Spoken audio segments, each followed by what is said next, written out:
Hi, my name is Dr. Mehdi Rahimi, and in this short video I'm about to show you some of the latest gadgets and equipment I've been using in my clinic from endodontics. So let's check it out. So I'm going to be using the Traverse Orifice Shaper as well as the Traverse Glide Path files combined with the Zenflex rotary files from endodontics.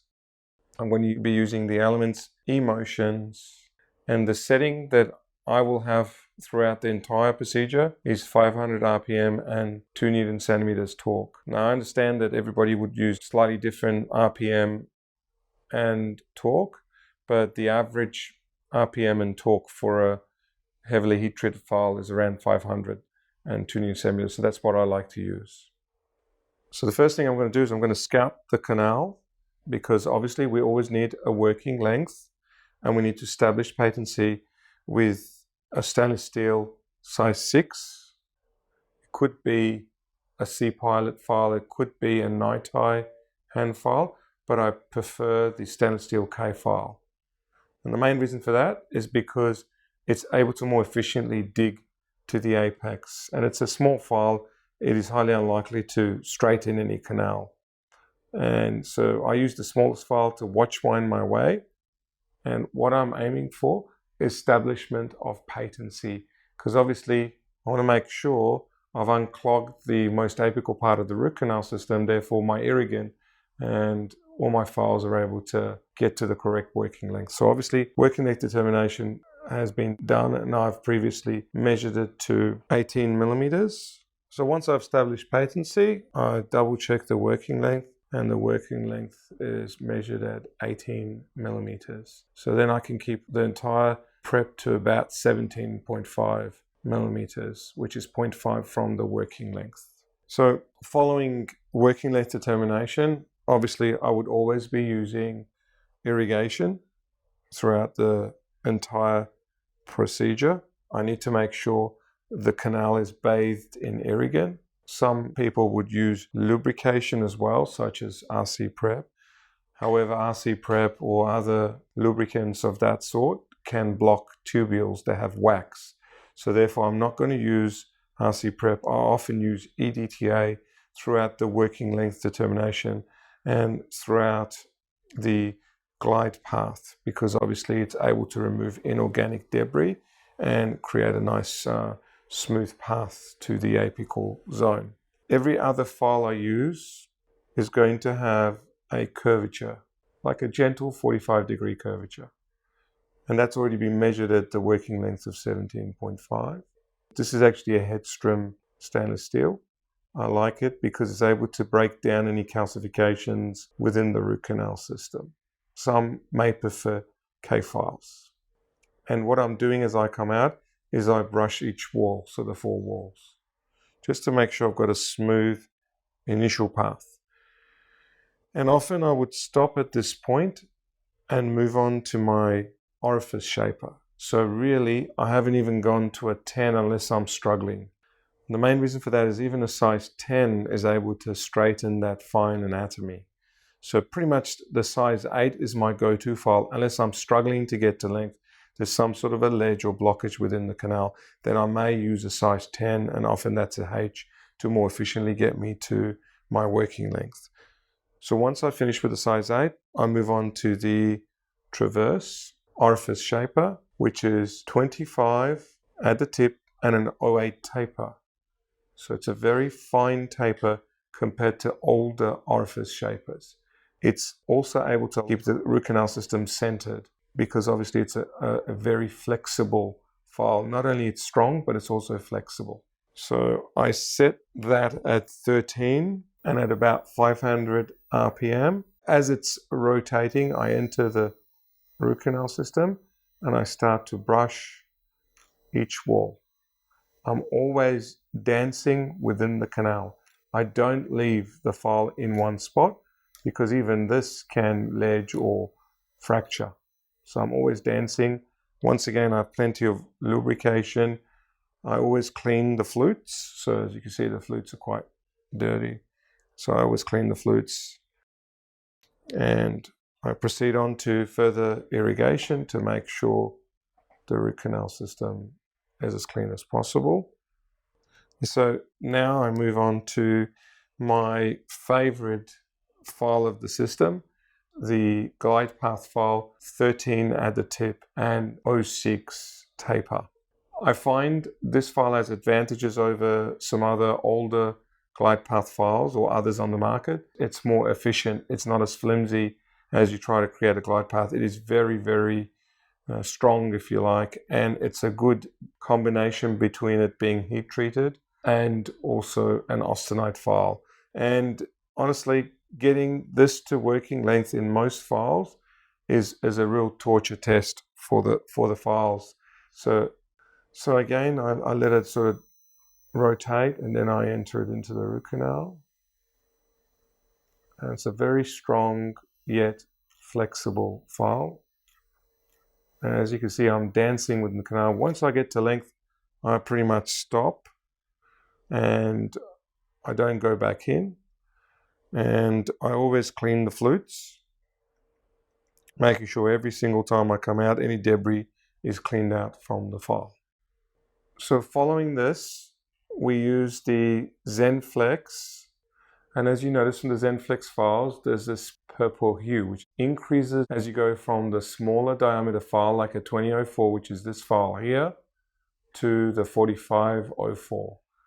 And the main reason for that is as the file gets larger, it's able to keep the confines of the shape of the root canal better, because the thicker the file, the more likely it's going to straighten the canal. So it's had more heat treatment, therefore it's even more flexible. So I'm going to use the 2004, which is actually quite an efficient file to get to the working length now.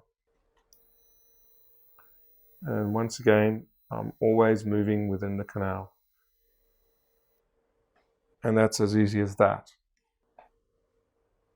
Then I move on to the next file, which is the Zenflex 2504. As I said from the previous file, it's had this purple heat treatment, and so it's becoming more and more, if you like, martensitic phase. And that's why when you bend this file, it keeps a little bit of a control memory, as you can see, but it doesn't keep as much control memory as the larger apical diameter size files.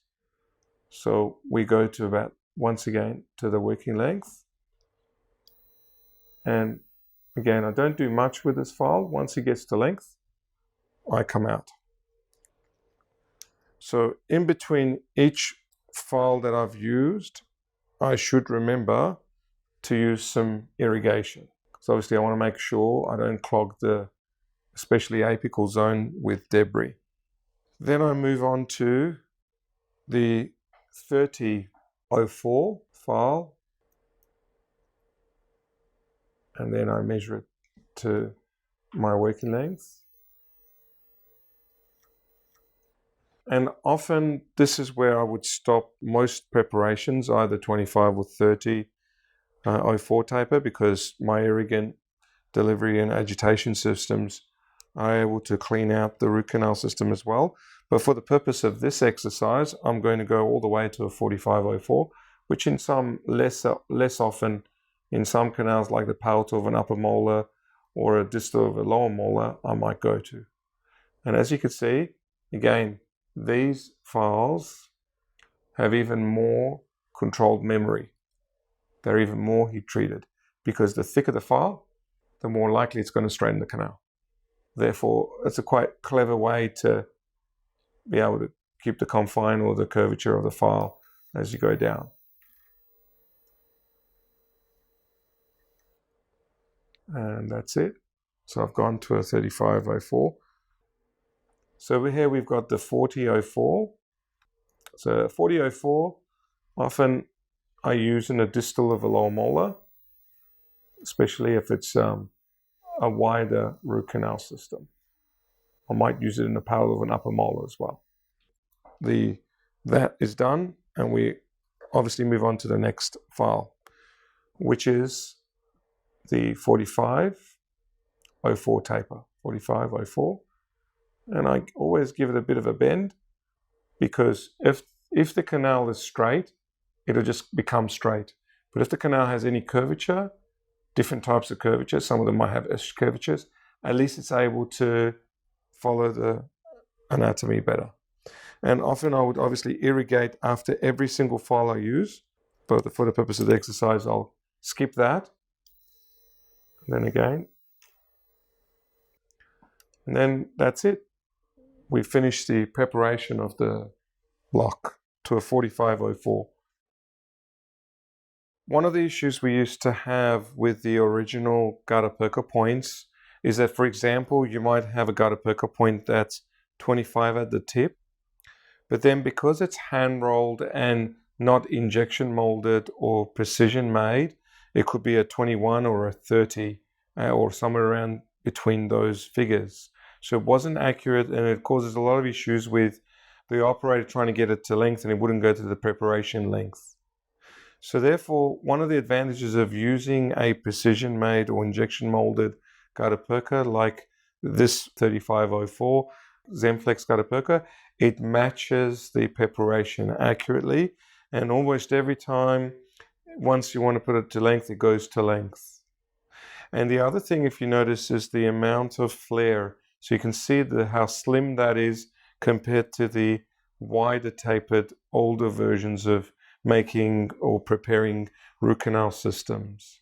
So you're able to go to slightly larger apical sizes, which still, even today, despite the irrigant agitation delivery systems and them giving us advantages of, for example, being able to finish to a 25, sometimes in some canals you need to go to a 35, or in retreatment cases you might need to go to 35 or larger.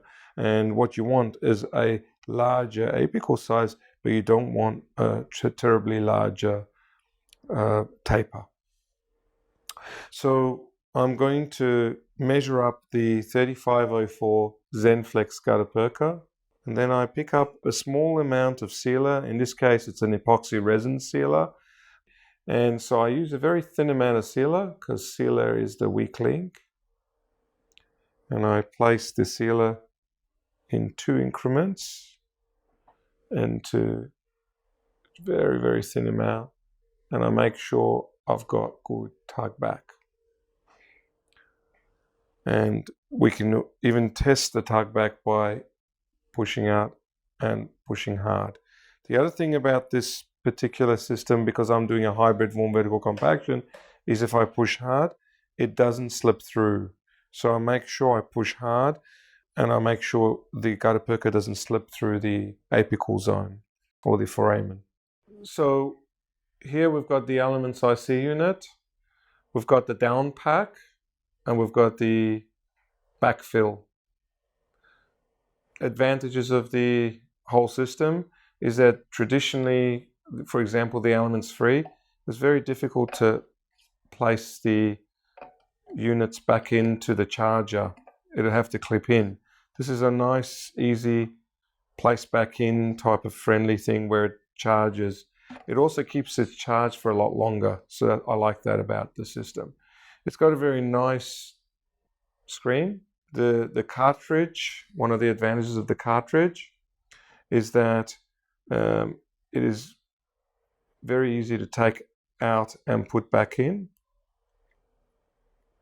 And the other advantage, which is the main advantage, it's very easy to bend and unbend because it's got a nice copper tip.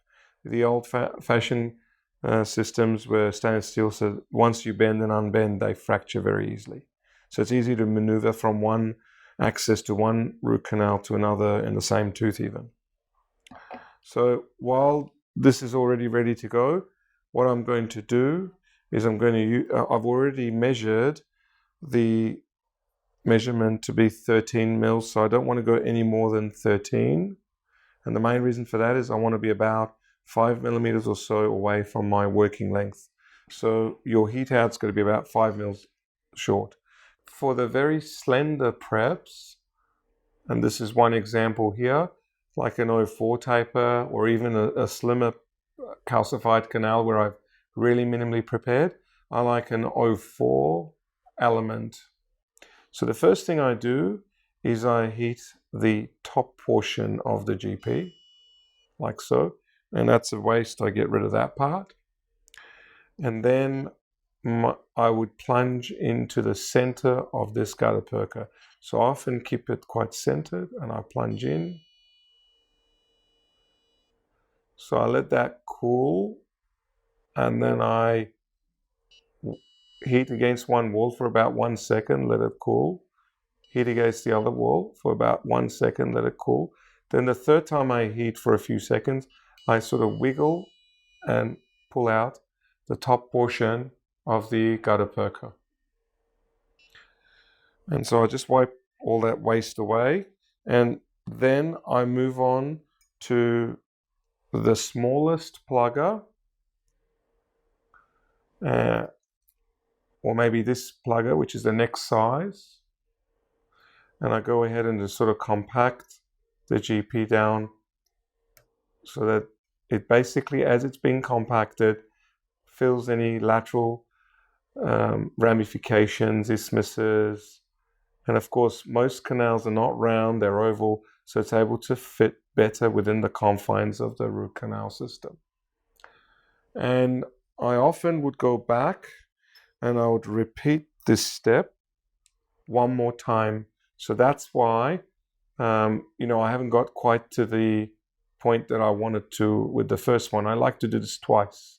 So therefore I go back in, I heat that a little bit more, wait 1 second, let it cool, wait another second, let it cool, a few seconds, and I pull out a little bit more of the gutter perker. So once I do it twice, I'm around about the 13 millimeter point which I want to be. So I just make sure I compact it very flat. The other thing is to keep that portion there as flat as possible. So you want to make sure it's nice and flat. So one of the voids you end up getting is actually at the interface between the backfill and the cold GP. So occasionally I might do it a third time, but most often twice is enough because the apical portion to mid-root portion fits the root canal system really accurately. I always use a bit of sealer at this point because you want a thin amount of sealer, but you don't want no sealer. No sealer means you won't get any bonding to the root canal walls, obviously. And then I move on to the backfill system. So the first thing I do about the backfill system is I sort of get the shape of the needle part correct, so it's able to go quite freely into the root canal system because every tooth, every area in the mouth is different. The second thing I do is I bleed the first part of the gutter perker, and what you see is this nice stringy softened gutter perker, almost like injecting GIC comes out of that. So I bleed the first part. I must have this right over the top of that flat gutter perker. And the good thing about this unit is it's quite fine. It's a 25 gauge at the tip, so it's quite fine. You can see the surroundings, especially if you've got magnification, which with endodontics you should have. And then I inject and I let it inject me up. And I inject in increments of around about 1 to 2 millimeters. I go to the larger plugger, which is this plugger here, and I'm able to compact that softened gutter perker. Once again, nice tuck fit against the root canal confine, and it's able to fit into any isthmuses, lateral canals, because most of that isthmuses are in the coronal part of the root canal system. That is why I use this system. And occasionally I use more sealer, occasionally I don't need it, and I go ahead and again do another increment. Some people inject in one attempt all the way to the top, but I like to do it in several attempts because I'm able to add sealer in between and make sure it's compacted well. And towards the top of the root canal system, if necessary, I add a little bit more sealer, or I might place a base. Sometimes I seal the top of the root canal system with a base. But for the purpose of this exercise, I'll inject another small fragment of gutter perker, and I might use the larger Buchanan plugger And I go ahead and sort of just pack the top of the root canal system, as you can see.